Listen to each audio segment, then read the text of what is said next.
हर एक की नस्ल बेटों से चलेगी, लेकिन मैं रब ये पसंद करता हूं मैं तुझे ज़हरा अता करके तेरी नस्ल ज़हरा से चलाऊं। अल्लाह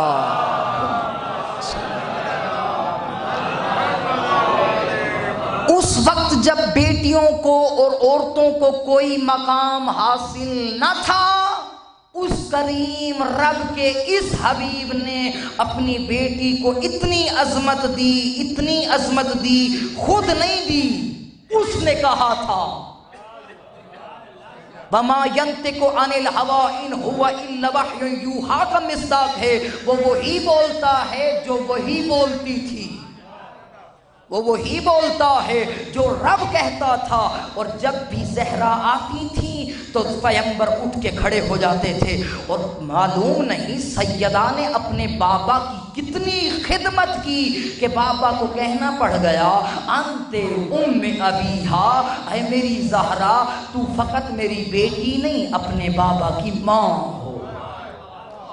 और फिर वक्त गुजरता गया, उस करीम रब ने फिर ज़हरा से नरीना औलाद को अता करके फिर उस मकाम पे ला के खड़ा कर दिया। अल्लाह ने फिर रहमत जैसी बेटी ज़हरा को अता करके कहा मेरा हबीब जब तुझे बेटी दी थी उसका नाम फातिमा रखा था, वो अपने बाप की माँ थी, अब इसका नाम ज़ैनब रख, क्योंकि ये ज़ैन अबिया है, अपने बाप के लिए ज़ीनत बन के आई है।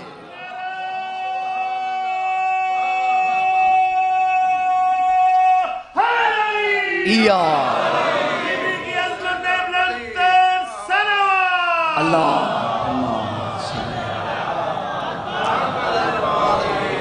तो जाने ग्रामीण कदर, ये नाम पैगंबर ने खुद अपनी तरफ से नहीं रखा। जब अल्लाह ने ज़हरा की गोद में बीबी ज़ैनब आलिया को भेजा, उस वक्त पैगंबर सफ़र में थे।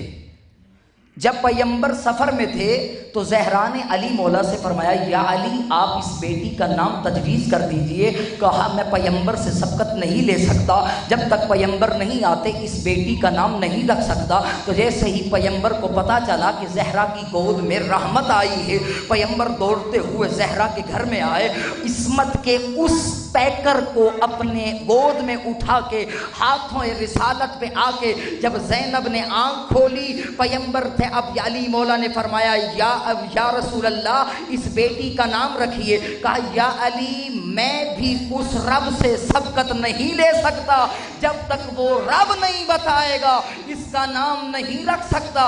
उसी वक्त जिब्रील अमीन नाजिल हुए, कहा ऐ मेरा हबीब अल्लाह कहता है इसका नाम ज़ैनब रखो, क्योंकि ये अपने बाबा की ज़ीनत है, क्योंकि ये अपने बाबा की ज़ीनत है। तो मैं कहना चाहूँगा आज मुझे उस बीबी का जिक्र करना है जिसने दामने इमामत और आगोश इस्मत में इल्म मारिफत के पैकर को इस तरह हासिल किया कि जहाँ शुजाअत अलवी को अपनाया वहाँ शहामत फातमी को भी अपनाया।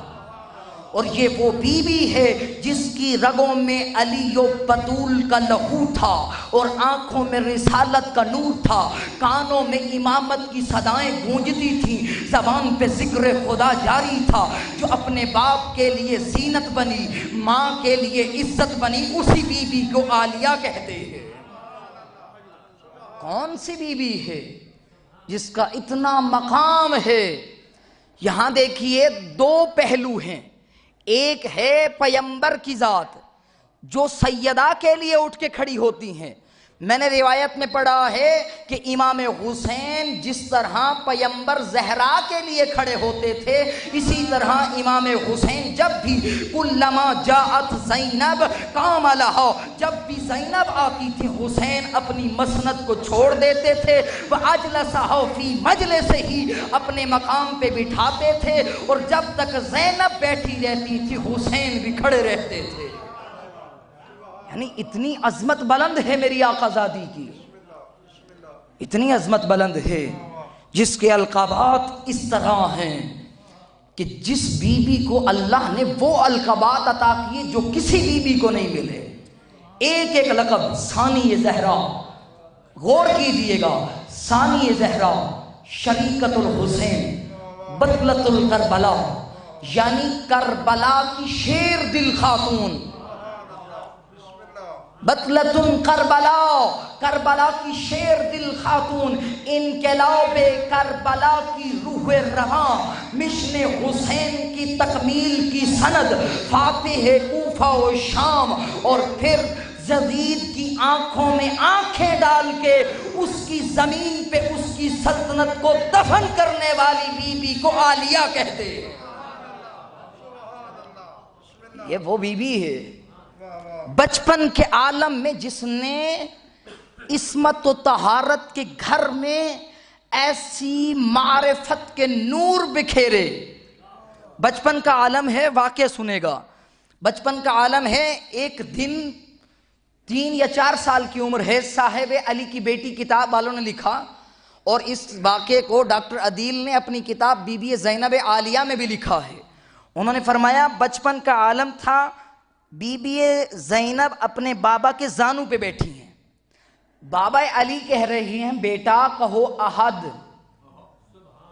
अहद का मतलब होता है एक। फिर दूसरा जुमला मेरे मौला अली ने फरमाया बेटा कहो इस्नान, कहो 2। कहा तड़प के बाबा जिस जबान पे अहद आ जाए उस पे कभी 2 नहीं आता।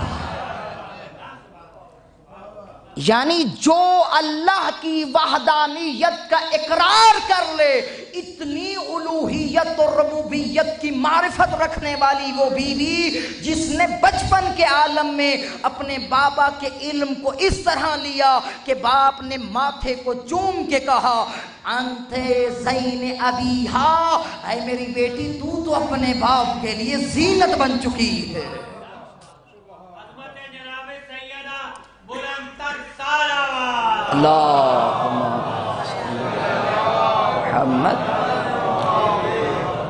यानी इतना मकाम हासिल किया, फकत इस मकाम पे नहीं। फिर एक दिन अली मौला बैठे थे, ये वाक़या है अली मौला के सवालात का। अब है बीबी आलिया के सवालात का कि बीबी ने अपने बाबा से क्या सवाल किया। बीबी बैठी हैं बाबा के पास, पहलू में बैठ के कहती हैं बाबा अतो हब्बाने, क्या आप हमसे मोहब्बत करते हैं? अतो हब्बना, बाबा क्या आप हमसे मोहब्बत करते हैं? कहा हाँ बेटा।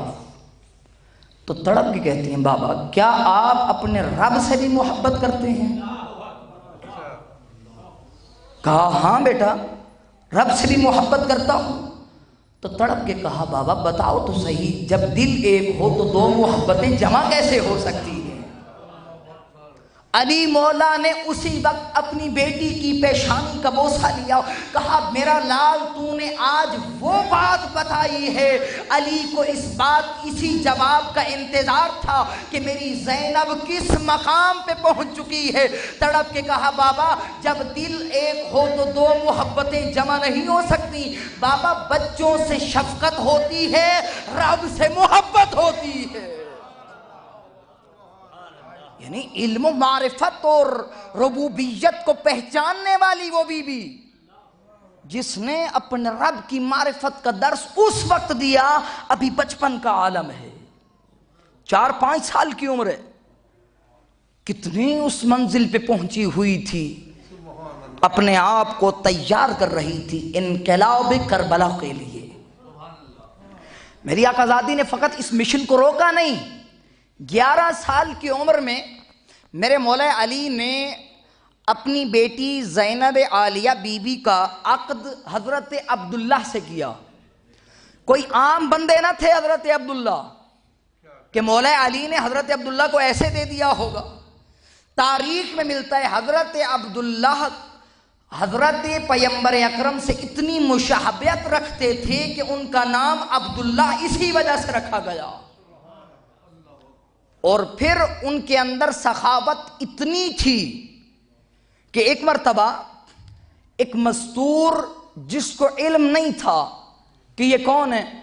उनके करीब जाके कहती है कि मुझे कुछ माल चाहिए। हज़रत अब्दुल्लाह ने बहुत सारी अशरफियों की थैलियां उसके हाथों पे रख दी।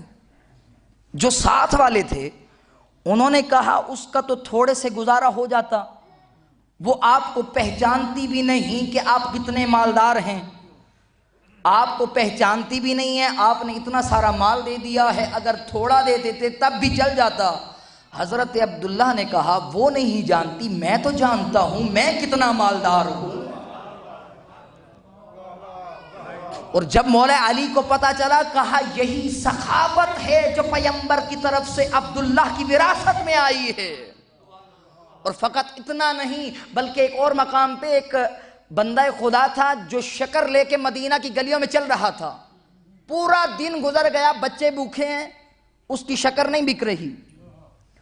किसी ने जाके मशवरा दिया, जाके इसी शक्कर को अगर हजरत अब्दुल्लाह को बेचो वो तेरा सारा ये माल भी खरीद लेंगे, तो इसमें से जो खरीदा हुआ हजरत अब्दुल्लाह का होगा उसमें से भी जितना चाहेगा वो तुझे अता कर देंगे।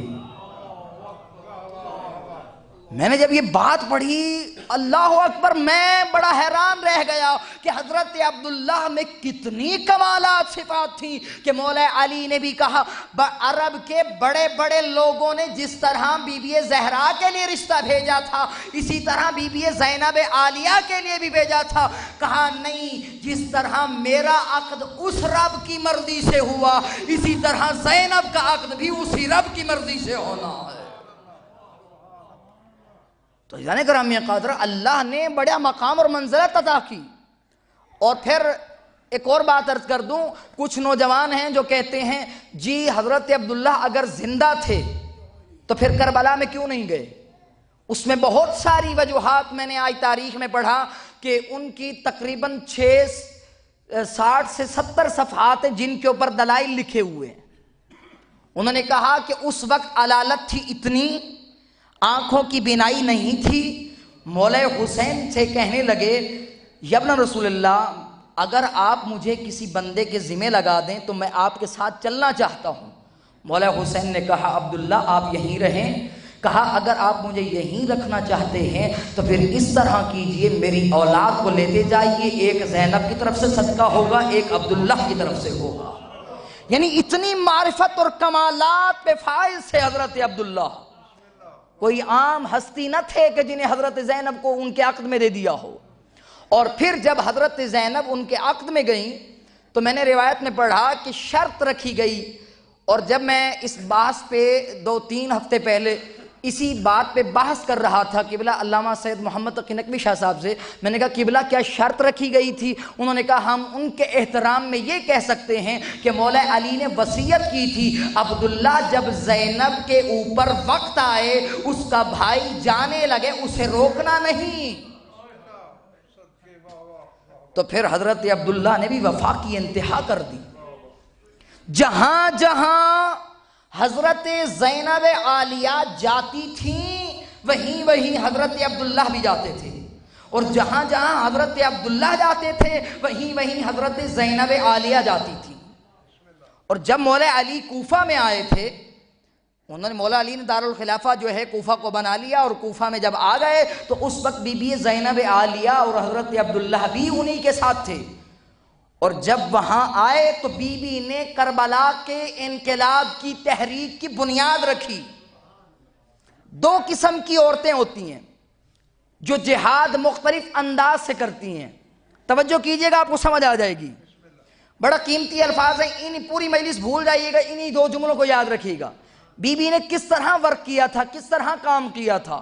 हमारी मस्तूरात कहती हैं हम घर में बैठ के किस तरह काम करें।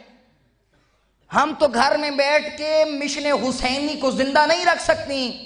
तो आओ मैं तरीका बताता हूं कि बीबी ज़ैनब आलिया ने मिशन हुसैनी को जिंदा कैसे रखा। घर में थी तब कैसे रखा, जब जिहाद मैदान में आई तब कैसे जिंदा रखा। 2 किस्म की मस्तूरात होती हैं, एक जो मुस्तकीमन जिहाद करती हैं, एक गैर मुस्तकीमन।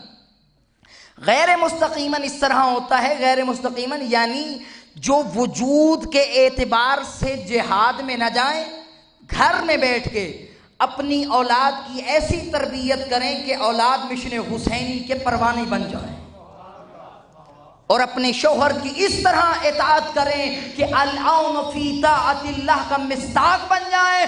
बीवी फरमाती हैं ये घर का जिहाद है।